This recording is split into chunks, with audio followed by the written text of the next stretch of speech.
Assalamualaikum warahmatullahi wabarakatuh. Selamat malam. Kami di sini dari kelompok 7, kelas Cloud Computing B, ingin mempresentasikan hasil diskusi kami mengenai Cloud Data Storage. Sebelum itu, kami akan memperkenalkan diri kami masing-masing.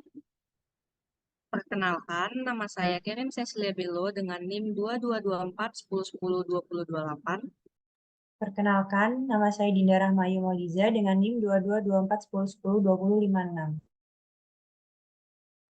Perkenalkan, saya Deinta Parupi dengan NIM akhir 2080. Jadi di sini apa sih cloud data storage itu? Nah, volume data yang luar biasa yang dihasilkan oleh aktivitas manusia saat ini itu tuh mendorong kebutuhan akan penyimpanan yang besar yang disediakan oleh komputer awan. Jadi, big data itu memerlukan penyimpanan dan pemrosesan yang besar dan beragam. Sedangkan model penyimpanan berbasis jaringan itu cocok untuk perangkat mobile.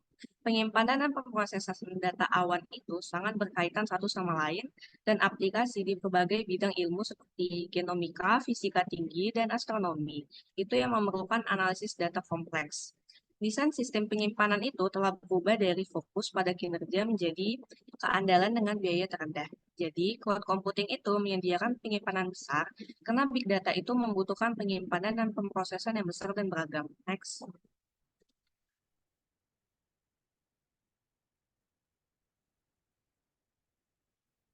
Selanjutnya itu ada Dynamic Random Access Memories dan Hard Disk Drivers. Jadi DRAM itu adalah tipe memori semikonduktor yang digunakan untuk menyimpan data yang harus diakses secara acak dalam proses komputasi. Sedangkan HDD adalah perangkat penyimpanan non-volatil yang menggunakan piringan berputar yang dilapisi dengan bahan magnetik untuk menyimpan data.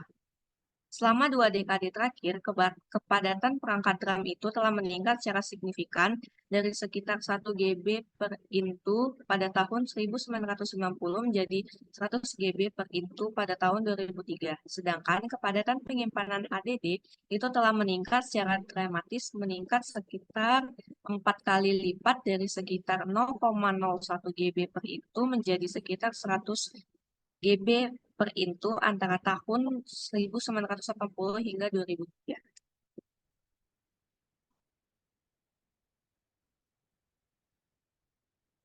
Selanjutnya, Solid State Disk. Apa sih SSDS? SSDS itu adalah perangkat penyimpanan tanpa bagian yang bergerak lebih cepat dan tahan goncangan dibanding dengan hard disk drive. Menggunakan memori flash yang berarti dapat menyimpan data tanpa pasokan daya yang konstan. SSDS itu menggunakan teknologi seperti triple level atau multi level cell untuk menyimpan data dengan harga yang lebih rendah. Enterprise Flash Drive itu adalah SSDS yang dirancang untuk kinerja tinggi dan keandalan. NVMe itu adalah antarmuka yang dioptimalkan untuk SSDS, memungkinkan kinerja tinggi dan pengelolaan antrian yang efisien. Selanjutnya ada storage model, file system, and database. Jadi ada dua model abstrak penyimpanan yang umum digunakan, yaitu ada penyimpanan sel dan penyimpanan jurnal. Penyimpanan sel itu terdiri dari sel-sel dengan ukuran yang sama. Sedangkan penyimpanan jurnal itu organisasi yang lebih kompleks untuk menyimpan objek-objek gabungan. Jadi sistem file yang berkualitas itu dapat memilih di antara kelas 3 sistem file, itu ada NFS, SAN, dan PFS.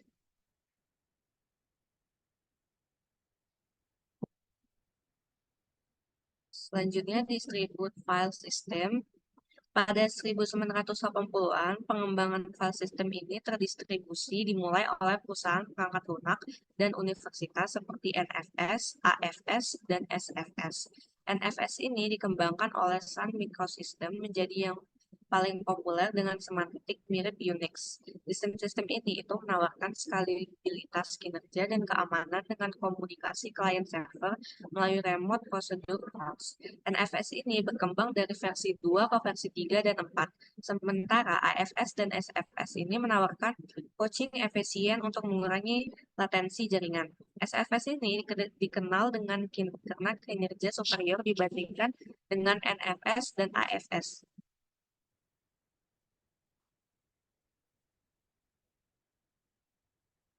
Selanjutnya ada loosely coupled itu membutuhkan penyimpanan yang terjaga.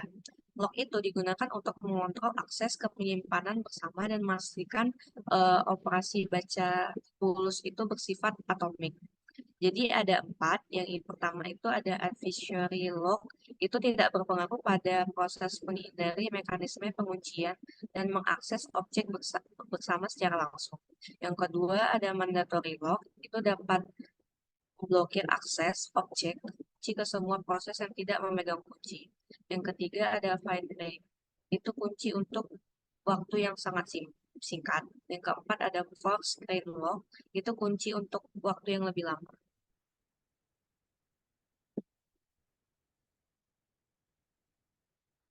Selanjutnya ada General Parallel File System. Sistem file paralel itu dikembangkan oleh IBM untuk kinerja optimal pada klaster besar. Sistem ini mendukung file dan jumlah file yang sangat besar dan menawarkan akses bersama dan kinerja tinggi melalui data streaming. Yang pertama itu ada Google File System. GFS itu adalah sistem file terdistribusi yang dirancang untuk skalabilitas, keandalan, dan konsistensi dengan fitur utama segmentasi file, replikasi, dan pengendalian metadata oleh master.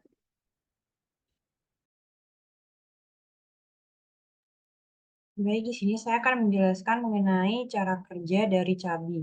Nah, yang pertama itu jadi terdapat 2 proses, yaitu yang pertama adalah proses akses data, di mana klien-klien ini yang ada di sebelah sini, yaitu meminta kunci dari master. Nah, setelah klien ini mendapatkan kunci dari master, maka klien-klien ini bisa mengakses replika-replika menggunakan kunci yang diberikan oleh master.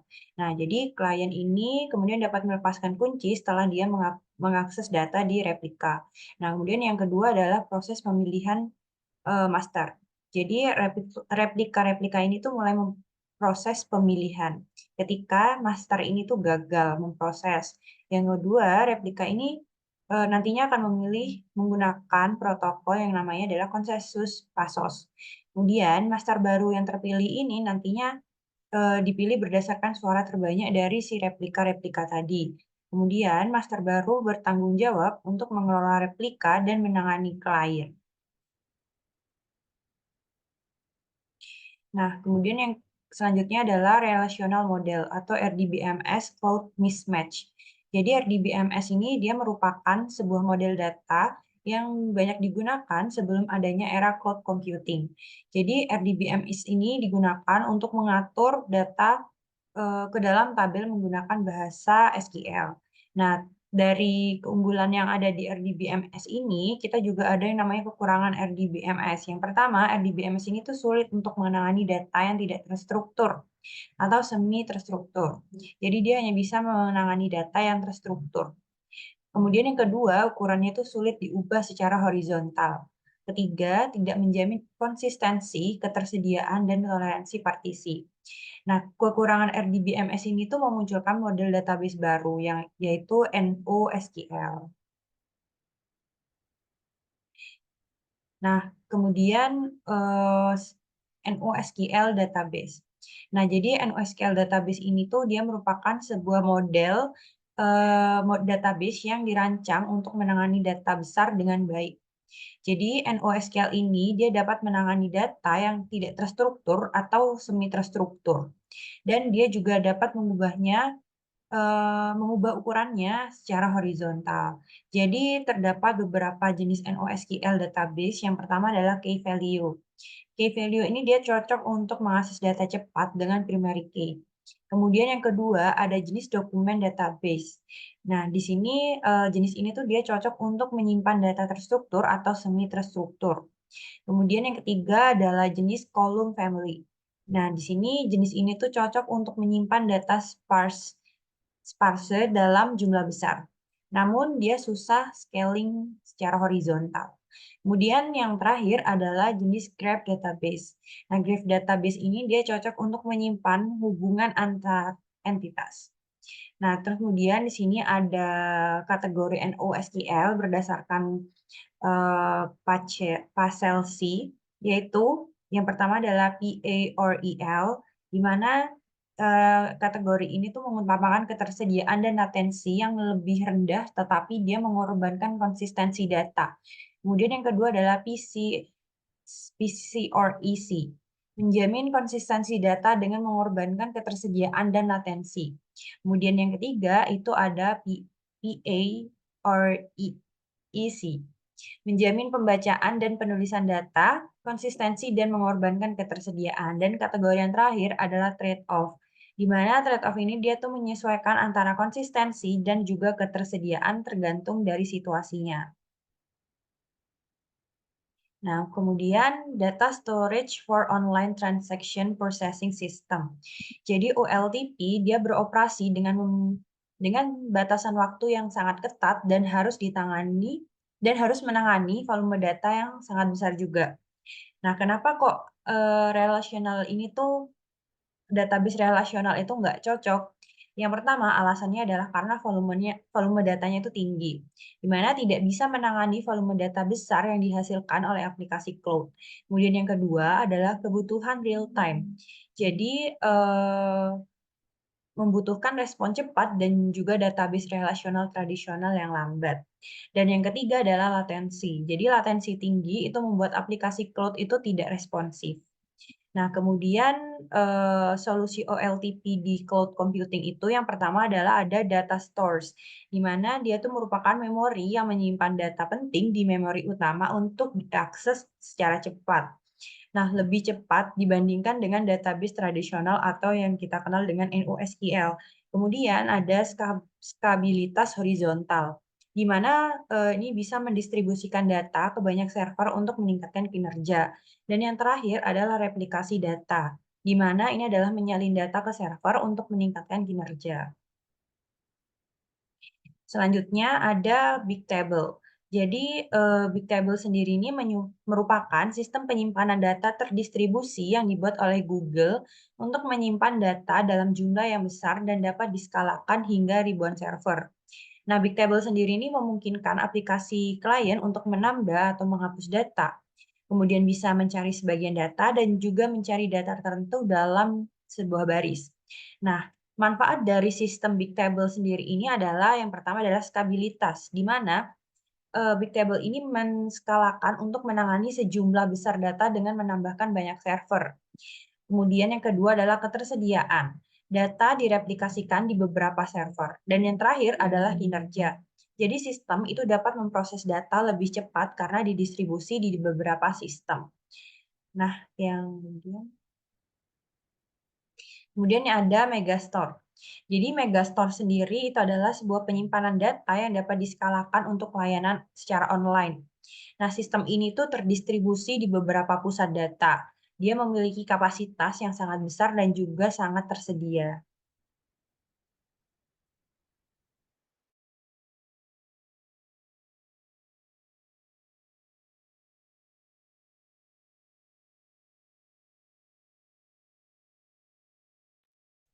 Oke, lalu selanjutnya ada storage reliability at scale.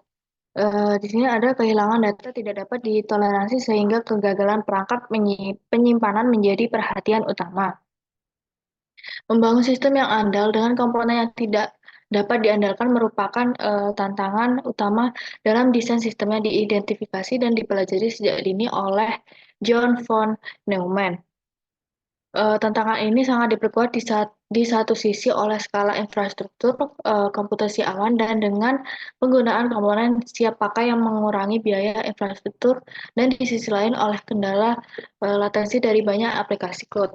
Meskipun waktu rata-rata untuk kegagalan komponen individu dapat berada di urutan bulan atau tahun, tidak dapat dihindari untuk menyaksikan sejumlah kecil tetapi signifikan komponen server dan jaringan. Kehilangan data tidak dapat ditoleransi sehingga kegagalan perangkat penyimpanan menjadi perhatian utama. Nah, di sini yang kedua ada dinamo sistem penyimpanan nilai kunci yang sangat tersedia hanya digunakan oleh layanan NIT AWS untuk aplikasi internal sejak 2007. Next.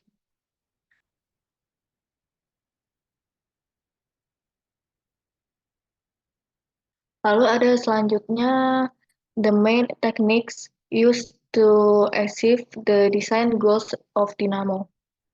Di sini ada yang pertama ada skalabilitas incremental dipastikan dengan hosting yang konsisten. Lalu yang kedua ada ketersediaan tulis tinggi berdasarkan penggunaan jam vektor dengan rekonsiliasi. Lalu yang ketiga ada menangani kegagalan sementara menggunakan quorum yang ceroboh dan serah terima yang diisyaratkan ini memberikan jaminan ketersediaan dan daya tahan tinggi ketika beberapa replika tidak tersedia. Lalu yang keempat ada pemulihan kegagalan permanen berdasarkan pohon anti-entropi dan Merkel. Lalu yang terakhir ada protokol keanggotaan berbasis gosip dan deteksi kegagalan.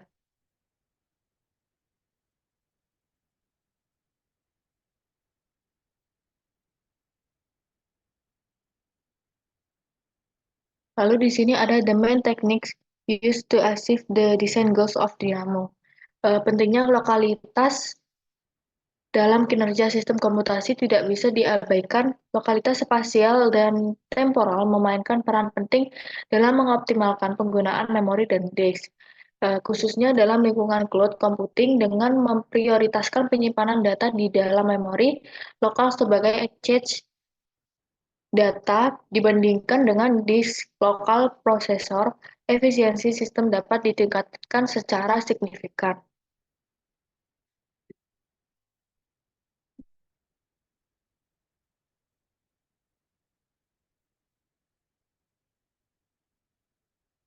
Lalu ada database provenance.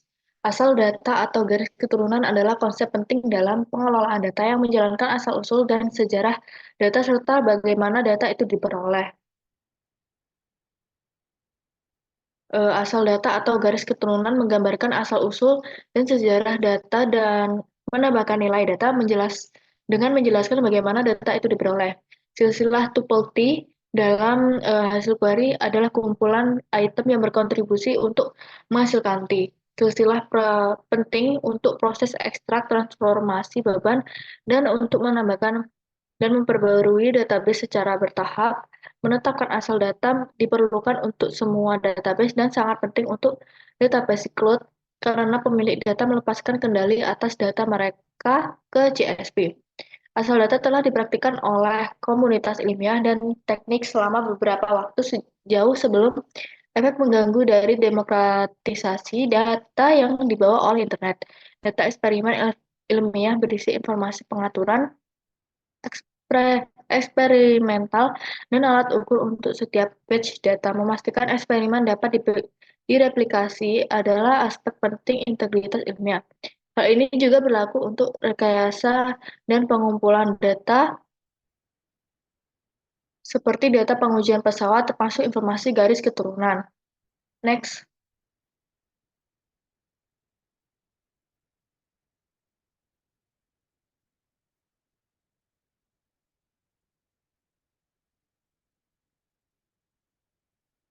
Lalu selanjutnya ada History Notes dan Further Readings. NFS versi 3 menambahkan sejumlah fitur termasuk dukungan untuk ukuran file 64 bit dan offset, dukungan untuk menulis asinkron di server, atribut file tambahan dalam banyak balasan dan operasi reader plus. Next. Oke, mungkin itu saja presentasi dari kelompok kami. Apabila ada kesalahan dalam ucapan dan kekurangan, kami mohon maaf. Sekian, terima kasih. Wassalamualaikum warahmatullahi wabarakatuh.